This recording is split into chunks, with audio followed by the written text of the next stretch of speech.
మొదటగా మదనపల్లి కాన్స్టిట్యూన్సీ ప్రజలకు, ఆంధ్ర రాష్ట్ర ప్రజలకు బాబు జగజీవన్ రామ్ జయంతి 118వ జయంతి శుభాకాంక్షలు తెలుపుతున్నాం.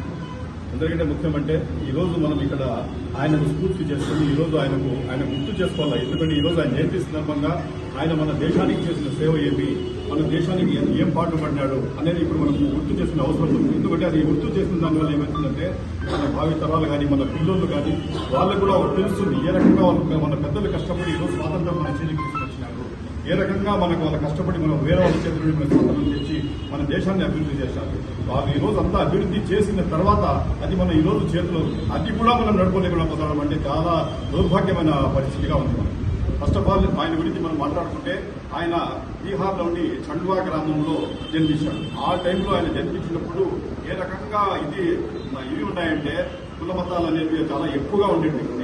అట్టడుగు జాతులకు చాలా నీచంగా, చాలా ఘోరంగా చూపించేవారు. ఈ రోజు ప్రకారం కాదు.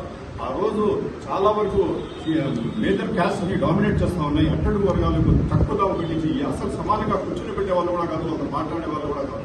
ఆ టైంలో ఇట్లా మహానాయకుడు పుట్టాడంటే నిజంగానే చాలా ఆశ్చర్యం. అది బీహార్ అనేది చాలా ఈ రకంగా ఉండే ప్లేస్. ఈ రకంగా ఇది ఉండేది, మన కులాలకు మతాలకు ఎంత ఇది చేసుకుంటా ఉండే ప్రదేశం ఉంది ఆ టైంలో. ఈ రోజు కూడా ఆవిడ ఇంకా తగ్గలేదు. అట్లాంటి ఆ రోజు ఆయన స్ట్రగుల్ చేసి ఆయన బనారస్ హిందూ యూనివర్సిటీలో కూడా అన్ని కుల మతాలకు ఒకటి చేసేసిండు. చాలా వరకు స్ట్రగుల్ చేసేసి ఎస్సీ ఎస్టీల గురించి, మైనారిటీల గురించి ఫైట్ అవుట్ చేసిన వ్యక్తి మన బాబు జగజీవన్ రామ్ గారు. చేసిన సేవలను గుర్తు చేసుకుని పండిత్ జవహర్లాల్ నెహ్రూ కానీ, మహాత్మా గాంధీ కానీ ఆయన కూడా ఫోర్ ఫ్రంట్ లో తీసుకుని వచ్చేసి, కాంగ్రెస్ లో తీసుకుని వచ్చేసి ఆయనకు మంచి పదవులు ఇచ్చేసి ఆయనకు ముందు తీసుకుని వచ్చాడు. ఆయన స్వాతంత్రంలో కూడా చాలా వరకు అంబేద్కర్ గారితో పాటు కానీ, మన గాంధీజీ గారి పాటు కానీ నడిచి ఈరోజు మనకు స్వాతంత్రం ఇచ్చగలిగారు. వచ్చిన తర్వాత కూడా ఆయన చేసిన సేవలు ఎవరూ మర్చిపోలేకుండా ఉన్నారు. ఒక అట్టడుగు జాతికి సంబంధించిన వాడైనా సరే ఆయన మంచి అన్ని పదవులు ఇచ్చినారంటే ఆయన కెపాసిటీ ఏమైనా మనం అర్థం చేసుకోవాలి. ఈ రోజు వేరే క్యాస్ట్ డామినేట్ ఉండే ఏరియాలో, పెద్ద క్యాస్ట్ డామినేట్ ఉండే ఏరియాలో కూడా ఒక అట్టడుగు జాతి నుండి ఆయన అంత మంచి పదవులు ఈ రోజు మన కేబినెట్ లో కూడా ఎక్కువ కేబినెట్ పదవులు అలంకరించిన ఘనత ఆయనకే ఈరోజు అన్ని పదవులు, రక్షణ శాఖ తీసుకోండి, ఇరిగేషన్ తీసుకోండి, డిప్యూటీ సీఎం తీసుకోండి, డిప్యూటీ ప్రైమ్ మినిస్టర్ తీసుకోండి, అన్ని శాఖలు అధికరించారు. ఆయన ఉండేటప్పుడు కూడా అన్ని కులాలు, అన్ని మతాల సమానం, అందరూ సమానంగా ఉండాలా అని చెప్పి ఫైట్ అవుట్ చేసేసిందులో మన దేశానికి గర్వం తెచ్చిపెట్టాడు. ఆయన డిప్యూటీ ప్రైమ్ మినిస్టర్ గా కూడా ఆయన పదవి అలంకరించారు.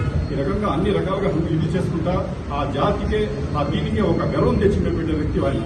ఈరోజు మనం వచ్చిందో ఆయనకి ఈరోజు మనం జయంతి వేడుకలు జరుపుకునేది కాదు, ఆయన జీవితాన్ని కూడా మనం మార్గదర్శకంగా తీసేసుకుని మనం కూడా చాలా వరకు ఆయన జీవితాన్ని మాది చేసి మన దేశాన్ని ఈరోజు ఆ రోజు కష్టపడి వాళ్ళు చేసినందుకు ఈరోజు మన దేశం పటిష్టమైంది. మనకు కూడా ఈరోజు అందరూ కలిసికట్టుగా అందరూ సమానంగా ఉండి మన దేశంలో పుట్టిన ప్రతి వ్యక్తి కూడా సమానమే.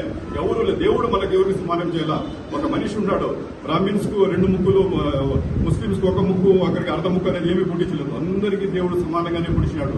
ఆ దేవుడు మనకు సమానంగా పుట్టించినప్పుడు మనలో మనం పార్టీషన్ చేసుకునేవాళ్ళం. మనం అందరూ ఖచ్చితంగా వాళ్ళు కలిసికట్టుగా ఉండాలా, మన దేశం కోసం పోరాడాలా. అట్లే అందరూ కలిసేసి ఒక దగ్గర 140 కోట్ల 130 కోట్ల మంది జనాభా మనమంతా ఒకటి కలిసికట్టుగా ఉండి ఫైట్ అవుట్ చేసినామంటే ఆ చైనా కానీ, అమెరికా కూడా ప్రతి ఒక్కరు కూడా మన ముందు దాహసం అవుతుంది. కాబట్టి మనం అందరూ కుల మతాలను మర్చిపోయి ఈరోజు జయంతి వేడుకలు మనం జరుపుకుంటాం. దానికి ఒక ఆదర్శంగా మనం తీసేసుకుని ఆయన జీవితాన్ని మన జీవితంలో తీసుకుని వచ్చేసి మనం చూసి మన చిన్నపిల్లలు కూడా చిన్నప్పటి ఇట్లాంటివన్నీ మనం నేర్పించి మనకు లైఫ్ తీసుకుని వచ్చామంటే ఖచ్చితంగా మన భారతదేశం ఖచ్చితంగా నంబర్ 1 అవుతుంది. వాళ్ళు కలల కన్నా రాజ్యాన్ని మనం స్థాపించుకుంటాం చేసుకుంటాం.